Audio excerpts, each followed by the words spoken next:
ஆப்கி அதாலத்தில் உஸ்தாத் ஹம்சத் அலிகான் மீது உள்ள குற்றச்சாட்டு. இவர் மியூசிக் மாஃபியா நடத்துகிறார். கான் சார், இந்த குற்றச்சாட்டு பல வருடங்களுக்கு முன்னாடி வந்தது. பண்டித் விஸ்வ மோகன் பட் கிராமி அவார்ட் வின்னர் அவர்தான் இந்த குற்றச்சாட்டை வச்சாரு. ஹம்சத் அலிகான் சார் டெல்லியில உட்காந்துக்கிட்டு மியூசிக் மாஃபியா நடத்துறாருன்னு. அதாவது பார்த்தீங்கன்னா, அவர் பண்டித் ரவிசங்கருடைய சிஷ்யன். அண்டு அவர் சொன்ன வார்த்தை எனக்கு ரொம்ப கஷ்டமா இருந்தது. மாஷா அல்லா, அவர் ரொம்ப திறமைசாலி, நல்ல புத்திசாலி. ஆனால் இப்படிப்பட்ட வார்த்தைகள் புத்திசாலித்தனம்லாம் இல்லை. ஏன்னா இசையில் எந்த கேங்காக இருந்தாலும் ரொம்ப நாளைக்கு நீடிக்காது. ஆனால் யார் வாழ்க்கையில் இசை இல்லையோ அவங்க ரொம்ப வெற்றிகரமாக இந்த மாஃபியா கேங்கை நடத்த முடியும். ஆனா நீங்க பேசும்போதே சொல்லிட்டீங்க அவரு பண்டித் ரவிசங்கரோட சிஷ்யன்னு. இல்லை, அவர் ஒரு மிகப்பெரிய இசைக்கலைஞருடைய சிஷ்யன். நான் என்ன நினைச்சேன்னா கேங்க ரவிசங்கர் தான் நடத்துறாருன்னு. அப்படி அவர் சொன்னதால பண்டித் ரவிசங்கர் அவர் மேலே கோவப்பட்டதா நான் கேள்விப்பட்டேன். அவர் அப்படிப்பட்ட வார்த்தை சொல்லியிருக்க கூடாதுன்னு. அவர் என்ன மட்டும் இல்லை, இன்னும் சில இசைக்கலைஞர்களோட பேரை சொல்லியிருக்காரு. அதாவது எங்கள் ஃபீல்டில் அந்த ஸ்வரத்தோட உண்மைத்தன்மை புரிஞ்சிடுச்சுன்னா, அந்த புரிதல் ஏற்பட்டுருச்சுன்னா அவங்க இந்த மாதிரியான விஷயங்களெல்லாம் கண்டுக்க மாட்டாங்க. ஆனா பண்டித் ரவிசங்கர் உங்க மேலையும் கோவமா இருக்காரு. கடந்த 19 வருஷமா உங்க கூட பேசலன்னு கேள்விப்பட்டேன். அப்படிலாம் இல்லை, அவர் சமீபத்தில் கூட என் கச்சேரிக்கு வந்திருந்தார். செரி ஃபோர்ட் ஹாலுக்கு நாங்கள் MS சுப்புலட்சுமி தேவிக்கு அஞ்சலி செலுத்தினோம். முழு ப்ரோக்ராமையும் பார்த்தாரு. எனக்கு ரொம்ப சந்தோஷமாக இருந்தது. I was really honour. 3 மணி நேரம் கேட்டார். அப்புறம் உள்ளே வந்து என்னை சந்திச்சாரு. அவங்க மனைவி சுகன்யா அவர்களை வந்தாங்க. அப்ப அவர் கோவம்லாம் போயிடுச்சா? எனக்கு தெரிஞ்சு அப்படி எதுவும் இருந்த மாதிரி தெரியல. அதோட பண்டித் அவர்கள் அவருடைய சிஷ்யனுக்கு புரிய வச்சிருக்காங்கன்னு தான் சொல்லணும். எதிர்காலத்தில் எதை பேசுறதா இருந்தாலும் பார்த்து பேசணுங்கிற விஷயம். நீங்களும் உங்க சுரத்தை மாத்தி டைம் மேகசின்ல சொல்லியிருக்கீங்க. ரவிசங்கர் சாரோட மகள் Anushka, she is the musician of the ஃபியூச்சர்னு. நாட்டின் எதிர்காலம் அவங்கதான்னு சொல்லியிருக்கீங்க. நான் என்ன சொன்னேன்னா, அவங்க ரொம்ப டேலண்டானவங்க. அனுஷ்காவை தவிர இன்னும் நிறைய டேலண்டான நபர்கள்லாம் இருக்காங்க. அதாவது பண்டிட் சிவகுமார் அவர்கள், சர்மா அவர்களோட பையன் ராகுல் சர்மா இருக்காரு, கௌஷிக் இருக்காரு, சக்கரவர்த்தி, மிதா பண்டித் இருக்காங்க. அண்ட் நிறைய இந்த மாதிரி அம்மா நயான் இருக்காங்க. ரொம்ப கடுமையாக உழைக்கிறாங்க. நல்ல டேலண்டடான ஆட்கள் இருக்காங்க. ஆனால் நம்ம நாட்டோட எதிர்காலம் யார் முன்னேறுவாங்கங்கிறது கடவுளுக்கு தான் தெரியும். ஆனால் மேகசினில் வந்து இப்படி எழுதிட்டாங்க. நான் சொன்னதாகவும், அதாவது Anushka Shankar is the future of music Indian கிளாசிக்னு.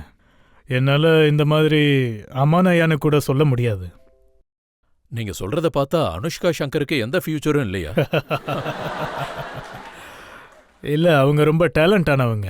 அது நான் என்ன சொல்கிறேன்னா, அது மாதிரி 10-12 சித்தார் வாசிக்கிறவங்க இருக்காங்க. அவங்க எல்லாருமே ரொம்ப டேலண்டானவங்க. கடவுள் தயவால் எல்லாரும் அவங்களோட லட்சியத்தை அடையணும். அண்ட் அனுஷ்கா அவங்கள ஒருத்தவங்க. இன்னொரு உஸ்தாத் உங்க மேல ரொம்ப ரொம்ப கோவமா இருக்காரு. உஸ்தாத் பிஸ்மில்லா கான் சாப். இது டிசம்பர் 23, 2004 நடந்தது. சொல்லுங்க. கொல்கத்தா நைட். சொல்லுங்க. நீங்க எல்லார் முன்னாடியும் உஸ்தாத் பிஸ்மில்லா கான் சார சினைல்னு சொன்னீங்க, பைத்தியம்னு சொன்னீங்க. அப்புறம் நீங்க ரிப்போர்ட்டர்ஸ் கிட்ட சொல்லியிருக்கீங்க இவர் ஒரு அரோகண்ட் ஃபெனாட்டிக்னு சொல்லியிருக்கீங்க. முதல்ல நான் சொல்ல விரும்புறது, உஸ்தாத் பிஸ்மில்லா கான் சார் ஒரு மிகப்பெரிய கலைஞர். அவர் மீண்டும் இந்த உலகத்துக்கு வரமாட்டாரு. அவர் மேலே எனக்கு நிறைய அன்பு, மரியாதை எல்லாம் இருக்கு. ஆனால் எனக்கு என்ன வருத்தம்னா, நாங்கள் கொல்கத்தாவில் ரிஹர்சல் பண்ணதுக்கு மாறா கான் சார் ஸ்டேஜில் வேற மாதிரி ஆரம்பிச்சிட்டார். ரிஹர்சலில் ப்ராக்டிஸ் பண்ணதை அவர் பண்ணவே இல்லை. அவரோட மூடு ஒருவேளை வேற மாதிரி போயிடுச்சா என்னன்னு தெரியல. எனக்கு ரொம்ப அதிர்ச்சியாக இருந்தது. அப்போ வந்து நான் அந்த பீஸை வாசித்தேன். அவர் என்னடனா வேற பீஸை வாசிக்கிறாரு. அது நான் ரிஹர்சல் பண்ணவே இல்லை. அதனால அது எனக்கு கொஞ்சம் வருத்தமாக தான் இருந்தது. அதுக்கப்புறம் கான் சார் ஆடியன்ஸுக்கு ஏதோ சொன்னார். அப்புறம் மைக்கு வைக்கிறவங்களுக்கு, அந்த சவுண்ட் சிஸ்டம் ரெடி பண்ணுறவங்கள ரொம்ப அவமதிச்சிட்டாரு. அதாவது மொத்த ஸ்டேஜும் ஒரு வித்தியாசமான சுச்சுவேஷனில் இருந்தது. நான் எதுவும் பேசல, அமைதியாயிட்டேன். அங்க கான் சார் தான் பேசிட்டு இருந்தார். அப்பப்போ மைக்கை குறை சொன்னாரு, லைட்ஸை குறை சொன்னாரு, மக்களை குறை சொல்லிட்டு இருந்தாரு.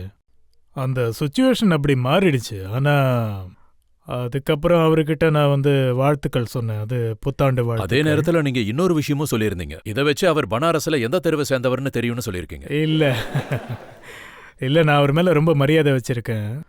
அது தேவையில்லாத அந்த ஒரு விஷயம் நடந்தது, நடந்து முடிஞ்சிருச்சு. அப்படி மறுபடியும் ஒரு கலைஞர் பிறக்க மாட்டாரு. அவர் மேல நீங்க மரியாதை வச்சிருக்கீங்க, அவரை பக்தியோட பாக்குறீங்க. அவரையே நீங்க ஸ்னைல்னு சொல்லியிருக்கீங்கன்னா ஆமா. நீங்க மதிக்காதவங்கள என்ன சொல்லியிருப்பீங்க? அது சூழ்நிலை அப்படி நடந்துருச்சு. அண்ட் மக்களும் ரொம்பவே சோகமாயிட்டாங்க. மக்கள் ரொம்ப ஆர்வமா வந்தாங்க. சோல்ட் அவுட் ஷோ வேற. கிட்டத்தட்ட 3500 பேர் அங்க வந்திருந்தாங்க. அவங்க எதிர்பார்த்தது அவங்களுக்கு கிடைக்கல. ஆனா என்ன காரணம்? உங்க மேல கோவப்பட்டு கொஞ்ச நாளைக்கு அப்புறம் சொல்லுங்க. அவரு விலாயத் கான் சார் கூட போயிருந்தாரு. ஆமா அதே ஹால்ல அவரு 3 மணி நேரம் கான்சர்ட் பண்ணியிருக்காரு. பிஸ்மில்லா கான் ஆமா சார். ஆமா. அவங்க 2 பேரோட பார்ட்னர்ஷிப்பும் நல்லா இருந்தது. ஒருவேளை அவங்களுக்கு அவங்க கூட நல்ல அண்டர்ஸ்டாண்டிங் இருந்திருக்கலாம். ஆனா ஏன் கூட அப்படி உங்க இல்ல. கூட என்ன மிஸ் அண்டர்ஸ்டாண்டிங் இருந்தது? அத இல்ல, சொல்லுங்க. ஏதோ மிஸ் அண்டர்ஸ்டாண்டிங் ஆயிடுச்சு. ஏன்னா இது முதல் தடவை அனுபவம். அதாவது பாத்தீங்கன்னா 30 வருஷத்துக்கு முன்னாடி எங்களை ஒருத்தர் பட்னாவுக்கு அழைச்சாரு கான்சர்ட் பண்றதுக்காக. அங்க பாத்தீங்கன்னா நாங்க எல்லா ரிஹர்சலையும் பண்ணி முடிச்சிட்டோம். அன்னைக்கு ராத்திரி பாத்தீங்கன்னா மழை புயல்லாம் டென்ட்டே காத்துல பறந்து போயிடுச்சு. அப்ப பிஸ்மில்லா கான் சார் பனாரஸ் போயிட்டாரு, நாங்க டெல்லிக்கு வந்துட்டோம். அப்புறம் நீங்க இதையும் சொல்லியிருக்கீங்க, அவருக்கு கிடைச்ச பாரத ரத்னா விருதுக்கு அவருக்கு தகுதியே இல்லைன்னு. இல்ல, நான் அப்படி சொல்லல. அதாவது அந்த நேரத்துல அந்த நொடியில அந்த சூழ்நிலையில நான் என்ன சொன்னேன்னு எனக்கே சரியா ஞாபகம் இல்லை. ஆனா உண்மையிலே அவர் மேல நான் ரொம்பவே மரியாதை வச்சிருக்கேன். நீங்க கேள்வி கேட்கணுமா? இப்போ நிறைய பேர் செய்கிற மாதிரி இந்தியன் கிளாசிக்கல் மியூசிக்கையும் அதோட பார்த்தீங்கன்னா வெஸ்டர்ன் மியூசிக்கையும் அதோட சேர்த்து மிக்ஸ் பண்ணி காட்சிப்படுத்துறாங்க. அதை சரின்னு நினைக்கிறீங்களா? அப்படியெல்லாம் நடந்துகிட்டு இருக்கு. இப்போ இந்த காலகட்டத்துக்கு அதை ஃபியூஷன்னு சொல்றோம். அதை நான் சில நேரங்களில் மியூசிக்கல் ஃப்ளட்டேஷன்னு சொல்லுவேன். நல்லா இருக்கு. நிறைய பேருக்கு வாய்ப்பு கிடைக்குது, மக்களுக்கு என்டர்டெயின்மெண்ட் கிடைக்குது. அண்ட் இப்போ மக்களுக்கு பார்த்தீங்கன்னா பேஷன்ஸ் இல்லை. அதாவது ஒரு கிளாசிக்கல் மியூசிக்கோட ஆலாபத்தை கேட்கறதுக்கு அல்லது ஃப்ளோவான மியூசிக் கேட்கறதுக்கு யாருக்கு டைம் இல்லையோ அவங்க ஃபியூஷன்ஸ் கேட்பாங்க. யாருக்கு டைம் இருக்கோ அவங்க சரோத் கேட்கலாம், இல்லை சித்தார் கேட்கலாம், பாட்டு கூட கேட்கலாம். இப்போ இந்தியால இளைய தலைமுறைக்கு கிளாசிக்கல் மியூசிக்ல ஆர்வம் குறைஞ்சிக்கிட்டே வருது. ரீமிக்ஸ் காலமா இருக்கு. இங்கிலீஷ் மியூசிக் பக்கம் பெரும்பாலானவர்கள் ஈர்க்கப்படுறாங்க. நம்ம கலாச்சாரத்துல இருந்து கொஞ்சம் கொஞ்சமா வெளியே போறோம்னு உங்களுக்கு தோணலையா? கிளாசிக்கல் மியூசிக்கு இன்னும் அதிகமான ஊக்கம், பிரச்சாரம் முதல்ல கிடைக்கிற மாதிரி இப்ப கிடைக்குதா? என்னோட கருத்து என்னன்னா, நல்ல பார்வையாளர்களா இருந்தா எல்லா இசையும் கேட்பாங்க அவங்க. நான் ஒன்றும் பிரீஸ்ட் கிடையாது. அதாவது உலகம் முழுவதும் எப்பவும் கிளாசிக்கல் மியூசிக்கல் தான் கேட்கணுங்கிற மாதிரி. அது ரொம்ப அன்நேச்சுரலானது. என்னை கேட்டால் ஃபோக் மியூசிக்கையும் ரசிக்கணும், ஃபிலிம் மியூசிக்கையும் ரசிக்கணும், பாப் மியூசிக்கை ரசிக்கணும், அதே மாதிரி கிளாசிக்கல் மியூசிக்கையும் ரசிக்கணும். இந்த மாதிரி எல்லா வகையான மியூசிக்கையும் கேட்கறதால உங்கள் மூளைக்கும் உங்கள் உடம்புக்கும் ஒரு நல்ல ஆற்றல் கிடைக்கும். ஆனால் இந்த சத்தமான மியூசிக்லேருந்து கொஞ்சம் விலகியே இருங்க. ஏன்னா அந்த சத்தமாக போடுற மியூசிக் அந்த நாய்ஸ் பொல்யூஷனே ஒரு வித ஆபத்து தான். கான் சார், இப்போ எம்டிவி ஜெனரேஷன் காலம், மக்கள் காண்டா லகா மாதிரியான பாட்டை தான் கேட்குறாங்க. சரியா சொன்னீங்க. அதாவது வித்தியாசமான சவுண்ட்ஸ் எல்லாம் வருது. அண்டு அதோட நம்மளோட பல சேனல்ஸ்லாம் அவங்களோட இந்த சிக்னேச்சர் டியூன் ப்ளே ஆகும்போது இது இந்தியாவா இல்லை வேற ஏதாவது இடமா இல்லை வேற ஏதாவது பிளானட்டா அப்படிங்கிறதே தெரியறதில்ல. என்னோட கருத்து என்னன்னா, குறிப்பா இந்தியன் சேனல்ஸ் அல்லது ரேடியோ ஆகட்டும், அதோட சிக்னேச்சர் டியூன் கேட்ட உடனே அது இந்தியான்னு தெரியணும்.